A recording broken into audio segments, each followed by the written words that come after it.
বানভাসী জলে মন্তেশ্বরের দেনুর পঞ্চায়েতের ধেনুয়া গ্রামে তলিয়ে গেল দশম শ্রেণীর এক পড়ুয়া। রবিবার দুপুরে এমনই এক ঘটনাকে কেন্দ্র করে ব্যাপক চাঞ্চল্য ছড়ায়। স্থানীয়রা জানান, ধেনুয়া গ্রামের বাসিন্দা পড়ুয়া স্থানীয় ভুরকুন্ডা হাই স্কুলে পড়াশোনা করত। এদিন 15 থেকে 16 জনের বন্ধু স্থানীয় গ্রামের ছেলেদের সঙ্গে গ্রামে বন্যার জল দেখতে যায় সূর্য ঘোষ। তাদের সঙ্গে স্নান করতে গিয়ে গ্রামের একটি ফুটবল মাঠের থেকে কিছুটা দূরে থাকা একটি খালের কাছে চোখের নিমেষে সে বন্যার জলের স্রোতে তলিয়ে যায়। সঙ্গীরা তাকে বাঁচাতে চেষ্টা চালালেও ব্যর্থ হয়। খবর পেয়ে ঘটনাস্থলে যায় মন্তেশ্বর থানার পুলিশ প্রশাসনের কর্তারা। নামানো হয় নৌকা। কালনা থেকে ডুবুরি আনা হচ্ছে বলে জানা গিয়েছে। নাম ধেনুয়া গ্রামের রবীন্দ্র ঘোষ, বাবার নাম, ছেলেটার নাম সূর্য ঘোষ। আমরা সবাই মিলে চান করতে গেছিলাম বানে, দিয়ে বানেতে তলিয়ে গিয়েছে। আমরা সবাই মিলে চেষ্টা করেছিলাম আটকাতে পারিনি।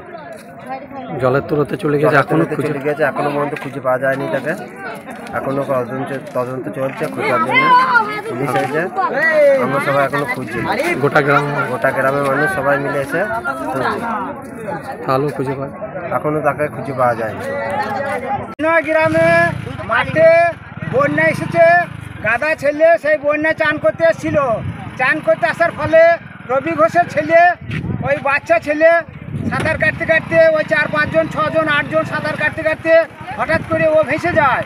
ভেসে যাওয়ার কারণে আমরা সারা গ্রামের মানুষ সেই জায়গায় সন্ধান করি।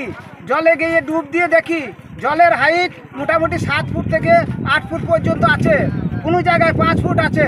তা সেই জায়গায় আমরা সেই ছেলে এখনো পর্যন্ত সন্ধান করতে পারি নাই। অথচ নদীতে বা আমাদের একটা লেলা আছে, সেখানে প্রচুর খাল, কিন্তু সেই ছেলে সেখানে ডুবে নাই, কিছুটা আগে এই জমির মধ্যে ডুবে গিয়েছে। আমরা সারা গ্রামের লোক সেইখানে সন্ধান করতে পারি নাই।